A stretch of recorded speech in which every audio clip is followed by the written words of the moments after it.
My 5 favorite games are Resident Evil, Metal Gear Solid, Grand Theft Auto, and Mario. Of course, Mario. Everybody loves Mario. Mario 3 and Mario World for Super Nintendo. You know, going back to old arcade classics like Galaga, I think is probably one of my favorite arcade games. You know, and then looking back to early computer games, there was a game called Wings of Fury that I loved playing. It was a 2D side scroller. One of the favorites is Atari Combat for the Atari 2800. One of the earliest two-player games ever made. It had about 27 different modes for multiplayer. The easiest one on the top of the list is NetHack, which is a fairly old game. It has one of the more flexible interactive experiences out of any game I've ever played. Most of my early games that I played I really like Super Mario 3 or Blade of Steel, those types of games. But I'd say most recently my favorite games are definitely probably Resident Evil 4 is up there, or Half-Life 2. Legend of Zelda: The Ocarina of Time, Super Smash Brothers, Half-Life, and Sonic. More recent games, you know, when I was in college, I played a lot of Civilization. I love strategy type games. I remember playing a game, I think it was Marvel Madness, I bet that quite a bit too. Diablo 2, another Blizzard title, also one of the video game greats of all time. Quake 1.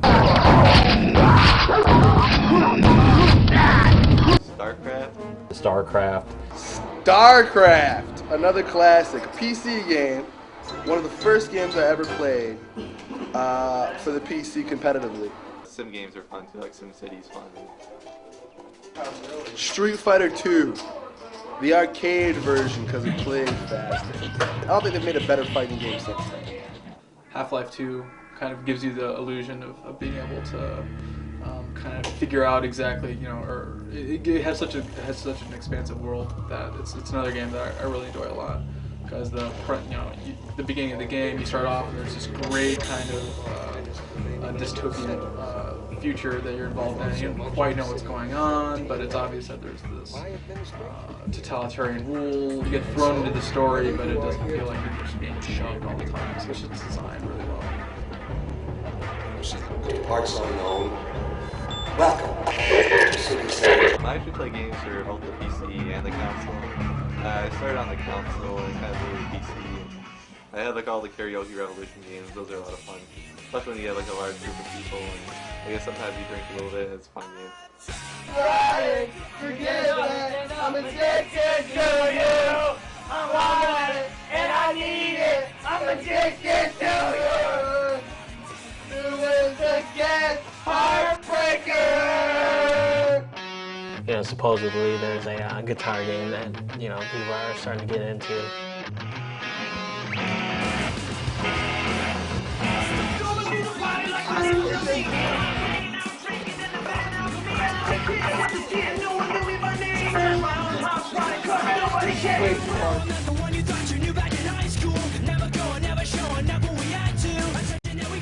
When you're playing games, you feel like you are part of the experience. You feel like you are actually affecting what's happening. I could control my character. I could interact with the environment, unlike movies. Hanging out with my friends and beating them down in a way where nobody gets hurt. Flat out. I love competition. Probably the biggest thing is the challenges associated with them. Pretty problem-solving oriented. They're interesting, and they let you escape from realism, just like with movies and music. When it's time to play, especially when I don't have the internet connection going on or whatever, I love the Frac Center because you can just go in there and try a bunch of games out. That's the majority of what I play in there now. Something new comes out for the PC, just go to the Frac Center. I've already spent my little however much for however many credit hours. I think got 20 hours on there as we speak. But I just like to be able to go in there and play whatever's new because you can't rent PC. You go in there with your buddies and play. If you want to play some stuff out of the house and meet some new competition, you got to go someplace like that. Games allow you to do things that you're not able to do in the real world. You know, you can be the hero, you can save the universe, you can, you know, experience these things that are maybe not part of your day-to-day lives. There's just such a a plethora of types of games out there to play, from the story-based, RPGs to the really action-based games, and I like them all. Yeah, people used to call me a nerd for playing video games. No, I'm joking. No, I never felt like a nerd for playing video games because everybody I knew played them. And I don't think people view it as a nerdy activity or a geeky activity anymore. I think it's really what most people grow up doing, and it's really part of our culture. Games weren't considered mainstream, and it's so funny how quickly games have kind of gotten to that point. Oh man, that's fucking awesome. Game violence is the most overhyped thing I have ever heard of. I don't understand why a bunch of people have nothing better to think about than whether my little sprite is stabbing some other little sprite. Get over it, people. It's not real. Everybody who touches the stick knows it's not real. And if they don't know it's not real, they've got other problems. CT rocket activated. A lot of fear, mostly unfounded fear, coming from certain parent groups, government and so forth, worried that playing these violent video games is training our kids to be killers. I think that is a very sort of naive perspective. If you're 6 years old, you probably shouldn't be playing something where somebody gets their head blown off repeatedly. But me, I'm a grown-up. I want to blow off heads, arms, ears, noses, eyeballs, whatever else you got for me to dismember, I'm all for it. I'm not trying to do this stuff in real life. Never hurt anybody. Haven't even gotten in a fight. I wonder if this thing would cut I'm not going to try to do what I see on Grand Theft Auto and steal a car.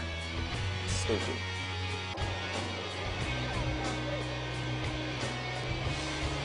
And the same thing has happened with television, the same things happened with movies, music, and so forth. And most of the social science studies out there that have been done show that there's really no causal link between violent video games and violent actions in the real world. As long as they're rated and it says adults only, the job is done. Everything else is up to the parents. Parents, you don't want your kids playing video games? Pay attention when they turn the thing on. Certain video games may make you feel aggressive while you're playing, but it's very rare that the aggressiveness that you have in the game will translate to aggressiveness in the real world. Just like when you go out on the football field, you get pumped up to play football. And nobody's saying, let's ban football because it's making people feel aggressive. You see somebody blowing somebody's head off, and you don't like little Timmy or little Julie doing that? Turn the game off, confiscate the game, put it away. It's your job. It's not the government's job, parents' job. I think we'll start to see more interesting things beyond violence enter games as we advance the technology, advance the artificial intelligence, and are able to do more complex interactions in the game.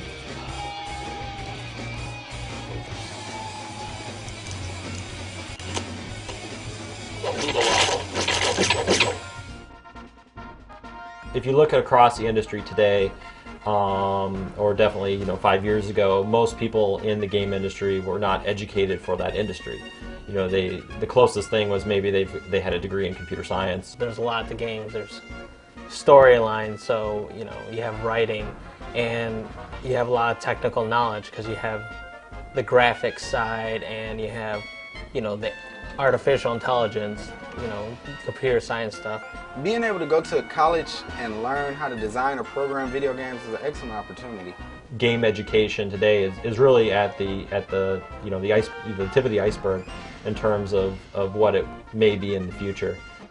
Here at Michigan State, we had one course in the area for a few years, and just recently we expanded to 4 courses and offering a specialization in the area. I think eventually it'll probably turn into its own program here. The real future of game studies is really to break it down and really have a department in the college that says, okay, we're going to teach you how to make game art, and then hopefully you can combine that with supplemental education. We don't know about how it affects people. We don't know what makes games good. We don't know how to push games to do things that they can't do before. It takes a lot of these, really hard disciplines and puts them all into one interactive, entity.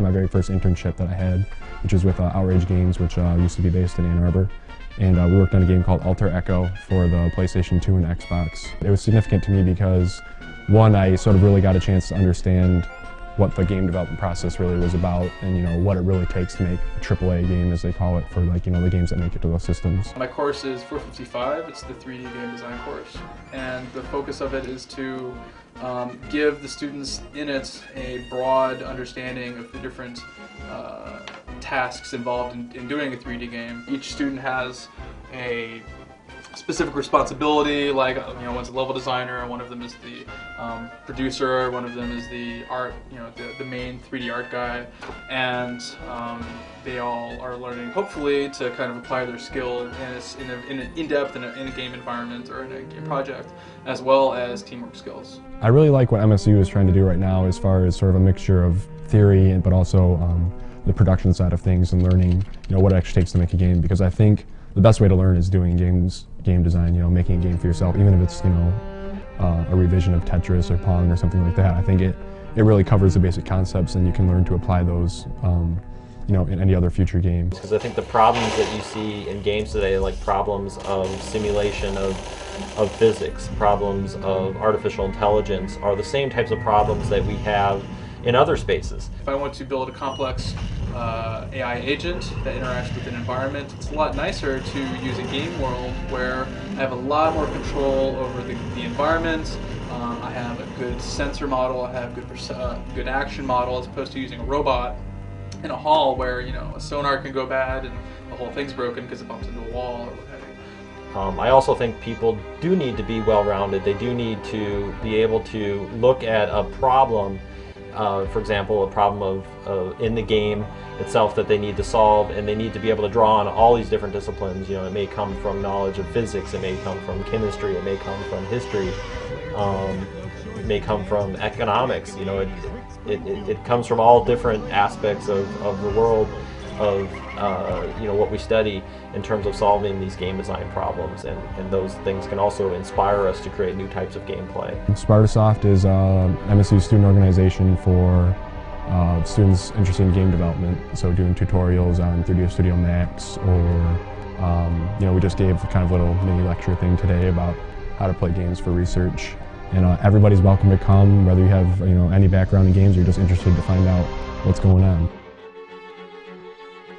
My hope is that games will kind of push towards the more like emotional or narrative content that'll make you think after you play a game. At the recent Future Play conference, there was a session on sensuality in games, and you don't see a lot of sensuality in games because we're not able to do it well. I think we're not able to do that in games today because of some of these barriers to the technology. Someone from EA, always says that, we would like a game to make you cry. Interactive storytelling, or interactive drama, as I prefer to call it, is going to heavily depend on the advances in AI that are made. For example, working on more natural language understanding and natural language generation techniques will buy me a lot. Brad! How you doing, man? Oh, we're great. I mean, really, really great. Can we use new techniques for interaction, human interaction, like with dialogue, natural language understanding? Michael Mateus, Andrew Stern's project Facade, is kind of the first thing to attempt to do this.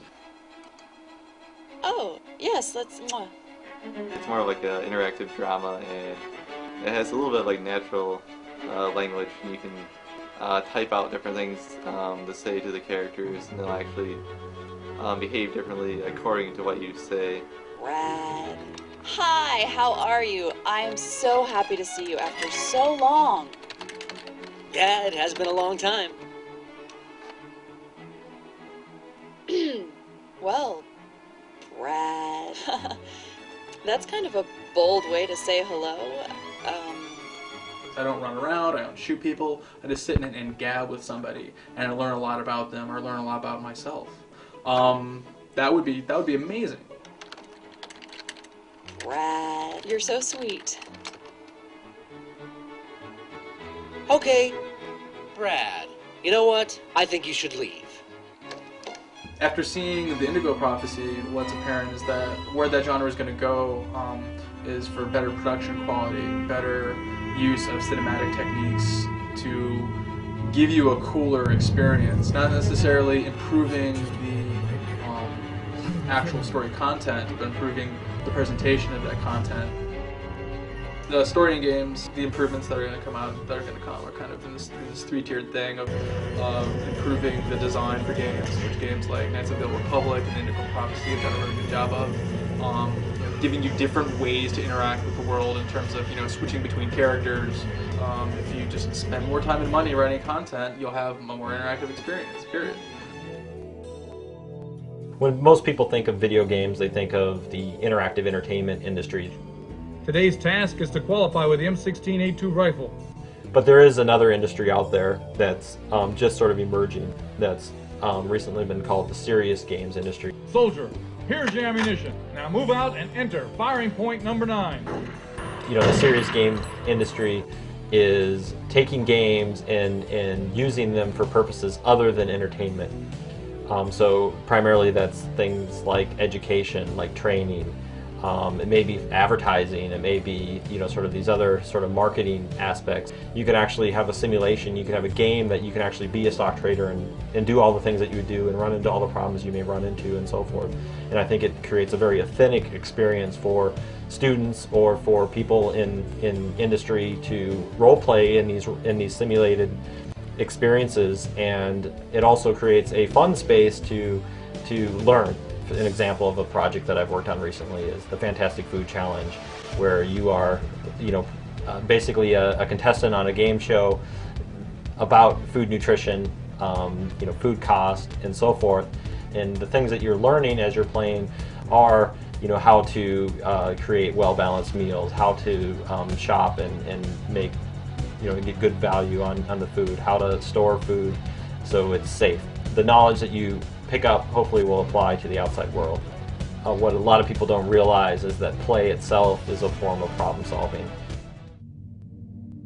Games have advanced quite a bit since 30 years ago when we started to see the first video games out there. The game industry is, in my mind, where the film industry was back in like the 1950s. They're just starting to figure out how to consistently create quality games. Nobody can tell the future, but I think you'd at least have some type of sensors that let you actually feel what's happening. With the increase in processing power, we're going to get better artificial intelligence, be able to do more lifelike physics, things like that. A lot of people are saying that PC gaming is dead. I don't think it's ever going to die because it's always got a bigger community support than the consoles can ever have. I think it'll be definitely more interactive. I mean, you're seeing games like DDR, which is that dancing game. We will have the more of evolution than revolution in gameplay experience, and most of it will be fueled by advances in things like artificial intelligence and advances in the way we interface with our games. We're starting to see that now with like the dance pads and the microphones and the cameras and things like that, and I think that will become more standard. Where the innovation is going to start to come from is from this independent market that's just starting to bloom now, and I think a lot of the independents will be blossoming out of these academic programs that are starting to train the future game developers. I think that one of the biggest boundaries in academic research for games, or even just the industry in general, is that people don't take it seriously still. It's still, it still has that stigma of being, games are for kids, games aren't serious, games are for, as you have in a question here, games are for nerds. But that's obviously not true. It's an emerging market that's gotten bigger every single year. People don't realize video games are here to stay. They're not going anywhere. So the definite message is that games are here to stay. Let's treat it as a serious media, just like film schools.